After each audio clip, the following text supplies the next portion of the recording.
The email glared at me from my laptop screen, its clinical corporate language failing to soften the blow. Due to the company's recent restructuring, your position has been eliminated effective immediately.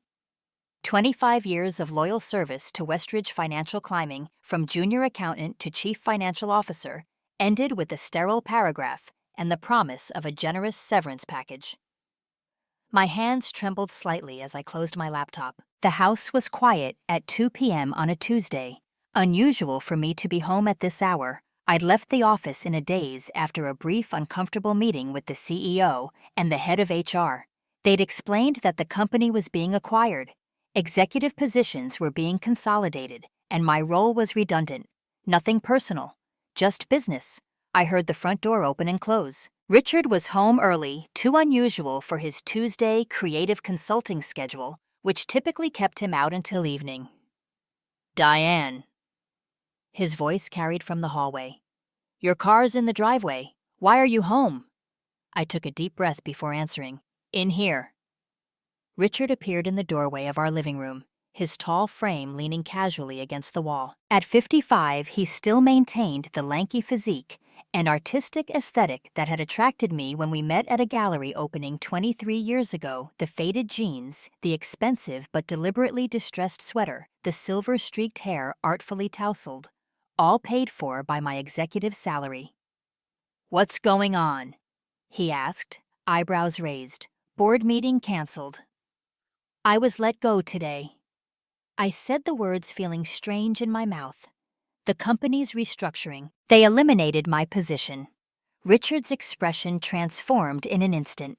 The casual interest vanished, replaced by something that looked alarmingly like panic. "What do you mean, let go?" "They can't fire you. You're the CFO." "They did. The company's being acquired. New management is bringing their own financial team." Richard ran a hand through his hair, pacing now. "What about severance?" "Your stock options." "Did you talk to a lawyer? They can't just—" "I'll get 6 months severance and my vested options." I interrupted. "The package is fair." He stopped pacing and stared at me. "Fair. Diane, your income is what keeps this family afloat. My consulting is just taking off, but it's not steady yet. We have Cameron's tuition payment due next month." I nodded, still processing the reality myself. "I know I'll start looking right away. With my experience, I should—" "Oh, God." Richard cut me off, sinking into an armchair. "Don't tell me we'll have to rely on my income. Do you know what this means?" He looked up at me, his expression hardening. "You've become a financial burden." The words hit me like a physical blow. 20 years of paying for everything. The mortgage on our Seattle home. The cars, the utilities, the groceries, the vacations, our children's education, and every single one of Richard's failed creative ventures. And the moment I lost my job, I was a burden. "I need some space to think about our financial situation," Richard said, already standing up and reaching for his car keys. "This changes everything." Before I could respond, he was gone, the front door closing behind him with a decisive click. I sat in the sudden silence of our empty home, a home I had paid for, and felt something shift inside me. The first tremor of an earthquake that would ultimately bring down the carefully constructed facade of my marriage. My name is Diane Reynolds. At 52, I had built what I thought was a successful life.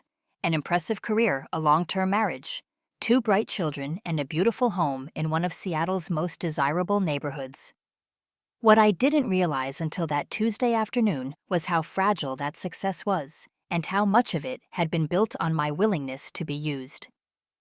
I met Richard Reynolds at an art gallery when I was 29. I just received my first significant promotion at Westridge Financial and was celebrating by attending a local artist showcase. Richard was 32, dashingly handsome, and passionately explaining his photography exhibit to a small crowd. I was immediately drawn to his creative energy, so different from the analytical financial world I inhabited. Our courtship was a whirlwind. Richard was working as a part-time photographer and writing what he claimed would be the great American novel. His enthusiasm was infectious, his vision for the future enthralling. When he proposed 6 months later, I said yes without hesitation. The financial imbalance in our relationship was present from the beginning, but didn't concern me. Then, I was proud to support Richard's creative endeavors. I believed in him. When his novel was rejected by 17 publishers, I comforted him and paid for a writing workshop. When he pivoted to music, I bought the expensive equipment he insisted he needed. When he decided to become a professional photographer, I financed a studio that sat mostly unused. His brief stint as a yoga instructor, his attempt at starting a creative consulting business, I funded them all. Meanwhile, my career flourished. Long hours, strategic decisions, and natural aptitude propelled me through the ranks at Westridge. Each promotion meant more responsibility, but also more resources to support our growing family. Allison was born a year after our wedding. Cameron 2 years later. I took the minimum maternity leave both times, eager to maintain my career trajectory. Richard was a loving father, but an inconsistent one.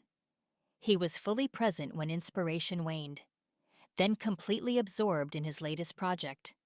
When creativity struck, I became the default parent, balancing high-stakes corporate meetings with school pickups and doctor appointments. "You're so good at managing everything," Richard would say admiringly. "I'd be lost without you." I took it as a compliment then. Only later would I recognize it as his acknowledgement of our unspoken arrangement. I would manage and fund everything, freeing him to pursue his endless series of unrealized dreams. The dynamic persisted for 20 years. I paid the bills. I built our retirement accounts. I funded college savings plans for our children. I covered the mortgage, car payments, insurance, groceries, utilities, vacations, and endless investments in Richard's constantly evolving career aspirations. If I ever expressed concern about our financial imbalance, Richard would remind me of the intangible contributions he made to our family. "Not everything valuable can be measured in dollars, Diane," he'd say. "I bring creativity and spontaneity to our lives. Without me, you'd just work and save until you died, never really living." And I believed him. I told myself our marriage was a partnership of complementary strengths, my financial stability and his creative vision. I ignored the fact that while my stability consistently produced results, his vision never seemed to materialize into anything concrete, until the day I lost my job and instantly transformed from valued provider to financial burden. The first signs of Richard's changed attitude appeared immediately. The day after my termination, I was researching job opportunities online when he placed a coffee cup beside my laptop. "I made a budget," he announced, sliding a paper toward me. "We need to cut expenses until you're employed again." I glanced at the paper. It listed suggested cuts to our household spending cuts, exclusively targeting items I used or enjoyed. My gym membership. The housekeeper who came twice monthly. The premium cable package I watched while Richard was out at his various networking events, my wine club subscription. Notably absent were cuts to his expenses. His membership at the expensive co-working space he claimed was essential for networking. His monthly massage appointments, his organic meal delivery service, his high-end coffee subscription. "What about your expenses?" I asked. Richard's expression hardened. "My expenses are investments in my career. I can't build my consulting business without maintaining professional appearances." I wanted to point out that his consulting business had generated exactly $3,400 over the past year, while costing more than $15,000 in investments. But I swallowed the words. 25 years in corporate finance had taught me to choose my battles carefully. "I'll look at the budget more thoroughly later," I said instead. Right now, I'm focusing on finding a new position. The phone rang, saving me from further discussion. It was Allison, our 24-year-old daughter, who had recently moved to New York after graduating from the university I'd paid for. "Mom, Dad just texted me about you losing your job. Are you okay?" I was touched by her concern. "I'm fine, sweetheart. These things happen in corporate life. I'm already looking at new opportunities." Dad sounds really worried about money. He said his consulting might not be enough to carry the family. Now, I bit back a sharp laugh. Richard's consulting had never carried anything, not even his own cell phone bill. We'll be fine, Allie. I have a good severance package and I'll find something new soon. Well, Dad always says you're amazing with money stuff, but he's the ideas person in the family. You know, he sees the big picture. I felt a familiar twinge at her words. Somehow, despite watching me finance every aspect of our lives for her entire childhood, Allison had absorbed the narrative that Richard was the visionary, while I was merely the practical money manager, the ideas person versus the human calculator. Later that evening, I overheard Richard on the phone in his home office, the door not quite closed. "It's a complete disaster, Mark," he was saying to his friend. 20 years of steady income gone overnight. At our age, who knows if she'll find something comparable? A pause as Mark presumably responded, I know, I've always been supportive of her career, but maybe it's time to reevaluate what each of us brings to the relationship. I've been developing my creative consulting for years now, and it's finally gaining traction. I need a partner who complements that trajectory, not someone who's suddenly a financial liability. I froze in the hallway, my hands clenching into fists. Financial liability. The words burned in my chest. Richard continued, unaware of my presence. Between us, I think it might be time to consider finding someone more aligned with my current professional direction.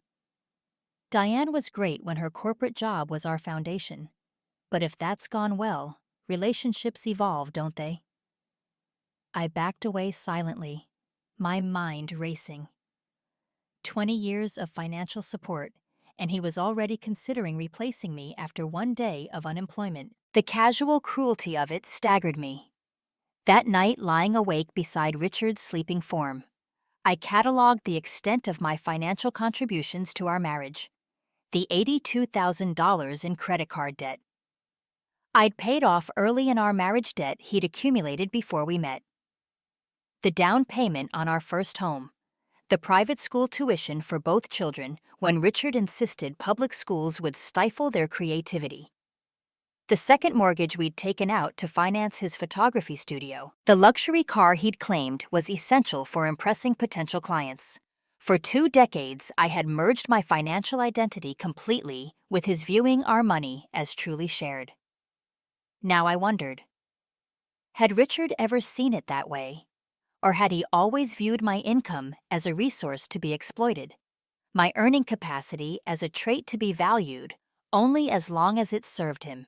The next week brought more painful revelations. Richard began coming home later, offering vague explanations about networking events. He grew critical of small purchases I made a book a coffee while job hunting, questioning whether they were essential expenses. The final straw came during a dinner with friends, couples we'd known for years. The conversation turned to my job loss, and I was explaining my search strategy when Richard interrupted. "Diane's great with spreadsheets and budgets," he said dismissively, "but she's never built anything creative like I have." Finding another corporate position at her age might be challenging. Our friend Paul, always diplomatic, tried to redirect. Diane's expertise is incredibly valuable. Any company would be lucky to have her financial acumen. Richard smiled condescendingly. Of course, but today's companies want innovators, not just number crunchers. That's why my consulting practice is taking off. I offer creative solutions, not just calculations. I stared at him, stunned by the casual denigration of my entire career, a career that had supported his every whim for decades. But more shocking than Richard's words was the realization dawning inside me. He had always seen me this way. The only difference was that now, without my income, he no longer needed to hide his contempt. The turning point came unexpectedly. 3 weeks after I lost my job, Richard had gone to his Tuesday evening yoga class, leaving his phone charging in the kitchen, something he'd never done before. While I was loading the dishwasher, a notification lit up his screen. Normally, I would respect his privacy, but the preview text caught my eye. "Catherine, you need to decide if you want to stay with your financially strapped wife or start fresh with me. My hand froze mid-motion, acting on instinct. I picked up his phone. It opened without requiring a password. Richard had apparently never expected me to check it. The message thread with Catherine went back 2 months, beginning shortly after my job loss. Their exchanges painted a clear picture. Catherine was a wealthy divorcee. Richard had met at his co-working space. They had been meeting regularly while I was out job hunting. She was financially independent and appreciated his creative vision in ways I supposedly never had. Diane just sees me as a dilettante. Richard had written, "She's never truly supported my artistic journey, except with money, and now she can't even offer that." Catherine had responded sympathetically. "Some people are just too conventional to understand creative souls." Your wife sounds like an accountant both professionally and emotionally. I scrolled through weeks of similar messages, my hands shaking with rage. The final exchange from earlier that day made their intentions clear. "Catherine, my lease ends next month. This could be perfect timing for us both to make a change." Richard, "Let me figure out the logistics with Diane. 20 years of marriage makes for complicated untangling, especially financially." Catherine, "You deserve someone who supports your dreams wholeheartedly, not just with a checkbook." Richard, "You understand me in ways she never has." I set the phone down exactly as I'd found it, my mind crystallizing into sudden perfect clarity. In an instant, 20 years of financial manipulation and emotional gaslighting came into focus. Richard had never valued me. He had valued my income, my stability, my willingness to finance his self-indulgent lifestyle while accepting scraps of affection in return. I called Jennifer Lopez, my closest friend since business school, and a divorce attorney from the privacy of my car in the garage. "Don't confront him yet," she advised after I explained everything. "First, let's understand exactly where you stand financially. Come to my office tomorrow. Bring every financial document you can access." The next morning, I told Richard I had a job interview. He barely looked up from his laptop, where he was undoubtedly messaging Catherine. I spent 3 hours with Jennifer reviewing our financial situation in meticulous detail. The picture that emerged was better than I'd feared. Our house was in my name. Only, Richard had had poor credit when we purchased it, so the mortgage was solely mine. Our investment accounts were primarily funded by my income and company stock options. Richard's name was on most accounts as a joint holder, but the assets had predominantly come from me. "You're in a stronger position than most of my clients," Jennifer said frankly. "But Washington is a community property state, so he's entitled to his share of assets acquired during marriage. The question is, what do you want to do?" "I want to protect myself," I replied without hesitation, "and I want him to face the consequences of his choices." Over the next 4 weeks, I executed a careful plan. I didn't confront Richard about Catherine, not yet. Instead, I created a comprehensive spreadsheet documenting every significant financial contribution I'd made to our marriage over 20 years. House payments, car purchases, children's education, vacations, Richard's business ventures, all of it meticulously categorized and totaled. Simultaneously, I reached out to Marcus Chen, a former colleague who had left Westridge to join a promising fintech startup. Over coffee, I explained my situation without revealing the personal details. "Actually, we've been looking for someone with your experience," Marcus said. "Our last funding round is letting us expand the executive team. Would you be interested in joining as a financial advisor? It's not CFO level yet, but the equity package could be substantial if we continue growing." The position offered a lower base salary than my previous role, but included significant equity potential. More importantly, it offered a path forward, a way to rebuild my career on my own terms. I also began meeting with Dr. Rebecca Morgan, a therapist Jennifer had recommended. In her calm office, I unpacked 20 years of sublimated resentment and systematic devaluation. "You've been conditioned to view your worth exclusively through your financial contributions," Dr. Morgan observed during our 3rd session. "Richard has exploited that by simultaneously relying on your financial support while dismissing its significance." I allowed it to happen. I admitted. You accepted an unfair arrangement because you valued the relationship more than equity within it. She corrected gently. That speaks to your capacity for commitment, not your weakness. While rebuilding myself emotionally and professionally, I took practical steps to protect my financial future. I opened new bank accounts in my name. Only, I transferred half the money from our joint accounts. A perfectly legal move in preparation for divorce, Jennifer assured me. I cataloged our household possessions and secured important documents. I also reached out to Cameron, our son who was in his final year of university. Unlike his sister, Cameron had always seen Richard more clearly. Dad's having an affair. He asked when I carefully explained the situation. Over the phone. I'd say I'm surprised, but I'm not. He's always been selfish. Mom. I didn't call to turn you against your father, I said quickly. You didn't turn me against anyone. I have eyes, Cameron replied. I saw who paid for everything my entire life. I saw who showed up for every school event while Dad was networking or finding his artistic voice. I'm just sorry you put up with it for so long. His support fortified me for the confrontation I was carefully planning. D-Day arrived exactly 6 weeks after I discovered the text messages I had accepted Marcus's job offer. I had met with financial advisors and real estate agents to understand our options for the house. I had secured copies of all incriminating text messages between Richard and Catherine through Jennifer's digital forensics contact, entirely legal since Richard's phone was paid for by me and under my family plan. I chose a Saturday morning when both of us would be home.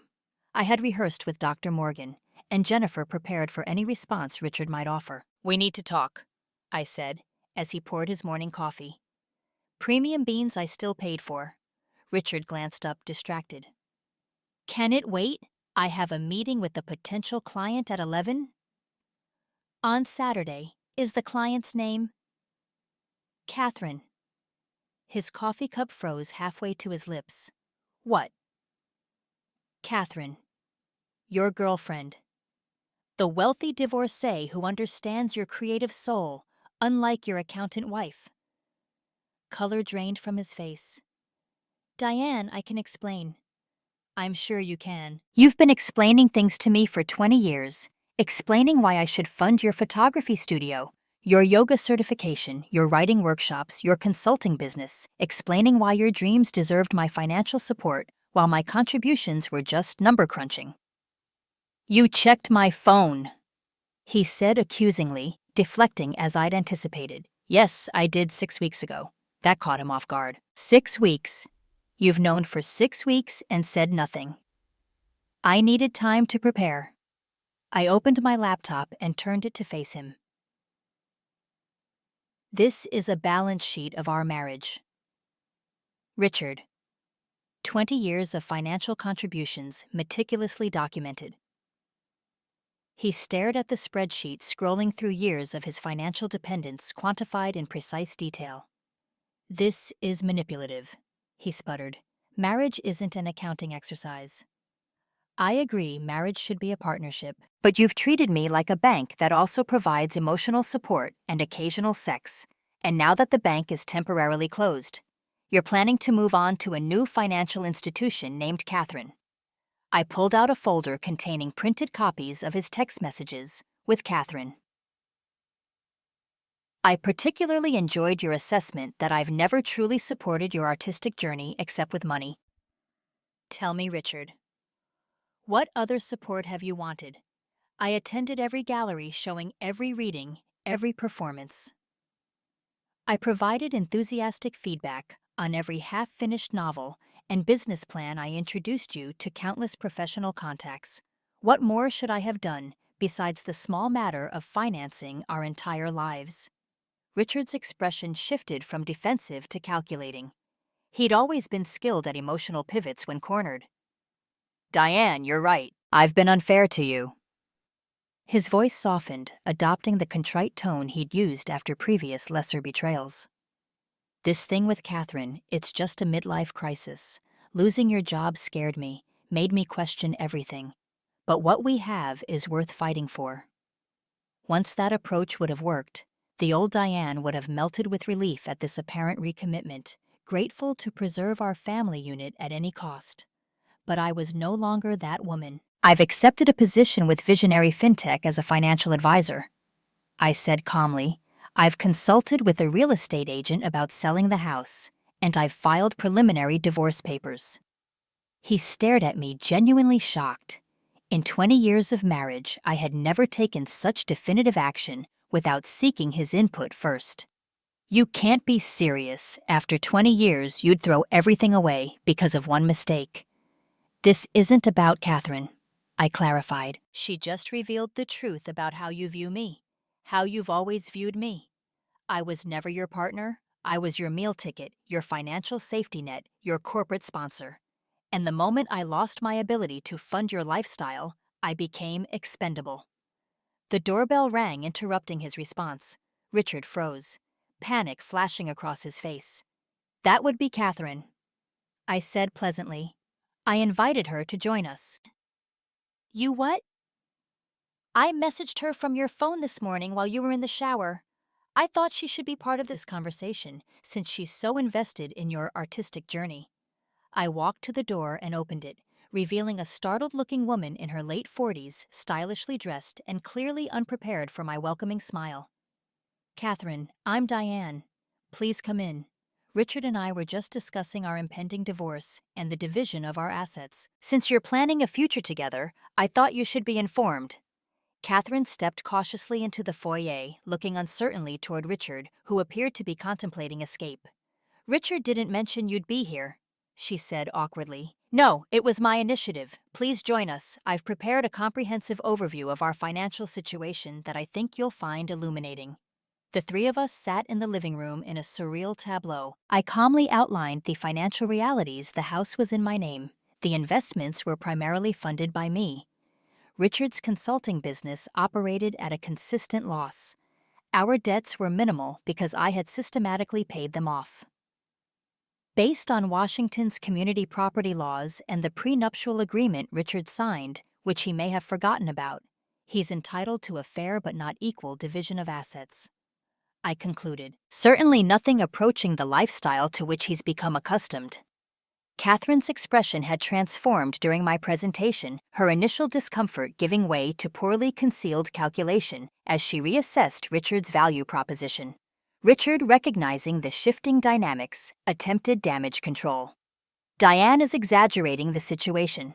My consulting business is on the verge of a major breakthrough. I have clients lined up, contracts pending.